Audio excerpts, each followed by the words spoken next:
ಒಂದು ಕ್ಲಾಸ್ ರೂಮಲ್ಲಿ 0ಇಂದ 9ನೇ ಸಂಖ್ಯೆ ತನಕ ಹಿಂಗೆ ಉದ್ದು ಕೂತಿರುತ್ತಂತೆ. ಸೊ 9ನೇ ಸಂಖ್ಯೆ ಏನ್ ಮಾಡುತ್ತಂತೆ, 8ನೇ ಸಂಖ್ಯೆ ತಲೆ ಮೇಲೆ ಪಟಾರ ಅಂತ ಹೊಡೆಯುತ್ತಂತೆ. ಅದು ಕೇಳ್ತಾನೆ, ನನಗೆ ಯಾಕಪ್ಪ ಹೊಡೆದೆ ನೀನು? ನಾನು ದೊಡ್ಡವನು, ಹೊಡೆದ್ರೆ ಹೊಡಿಸ್ಕೋಬೇಕು. ಸರಿ, 8ನೇ ಸಂಖ್ಯೆ ಏನ್ ಮಾಡುತ್ತೆ, ಫ್ರಸ್ಟ್ರೇಟ್ ಆಗಿರ್ತೀಯಲ್ಲ, 7ನೇ ಸಂಖ್ಯೆ ಹೊಡೆಯುತ್ತೆ. ಹೀಗೆ 7ನೇ ಸಂಖ್ಯೆ 6ಕ್ಕೆ, 6ನೇ 5ಕ್ಕೆ ಹೀಗೆ ಹೊಡಿತಾ 2ನೇ ಸಂಖ್ಯೆ 1ನೇ ಸಂಖ್ಯೆ ಹೊಡೆಯುತ್ತೆ. ಸೊ 1ನೇ ಸಂಖ್ಯೆ ಯಾರಿಗೆ ಹೊಡಿಬೇಕು ಇವಾಗ? 0ಗೆ. ಬಟ್ 1ನೇ ಸಂಖ್ಯೆ 0ಗೆ ಹೊಡೆಯೋದಿಲ್ಲ, ಅದ್ರ ಪಕ್ಕ ಹೋಗಿ ಕುತ್ಕೊಳ್ಳುತ್ತೆ. ಅವರೆಲ್ಲರಿಗಿಂತ ದೊಡ್ಡ ಸಂಖ್ಯೆ ಆಗ್ಬಿಡುತ್ತೆ, ಅಂದ್ರೆ 10ನೇ ಸಂಖ್ಯೆ ಆಗುತ್ತೆ. ಆಗ 0 1ಕ್ಕೆ ಕೇಳುತ್ತಂತೆ, ಅಲ್ಲ ಎಲ್ಲರೂ ಕೂಡ ತನಗಿಂತ ಸಣ್ಣವ್ರನ್ನ, ತನಗಿಂತ ದುರ್ಬಲರ ಮೇಲೆ ಶೋಷಣೆ ಮಾಡಿದ್ರು, ದಬ್ಬಾಳಿಕೆ ಮಾಡಿದ್ರು, ಅಹಂಕಾರ ತೋರಿಸಿದ್ರು.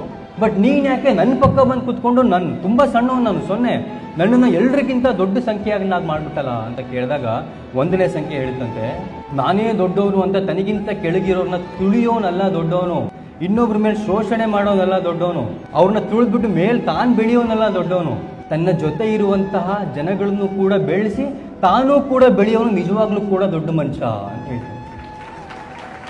ಸೊ ಇವತ್ತೇನಾಗಿದೆ, ನಾನು ಬೆಳಿಬೇಕಷ್ಟೇ, ಯಾರ ಜೀವನ ಆದರೂ ಹಾಳಾಗೋಗ್ಲಿ ಅನ್ನುವಂಥ ಮನಸ್ಥಿತಿ ಏನಿದೆ, ಇದು ನಿಮ್ಮ ಜೀವನದಲ್ಲಿ ಸ್ವಲ್ಪ ಮುಂದೆ ಕರ್ಕೊಂಡು ಹೋಗ್ಬೋದು, ಬಟ್ ಬೀಳಿಸ್ಬಿಡುತ್ತೆ.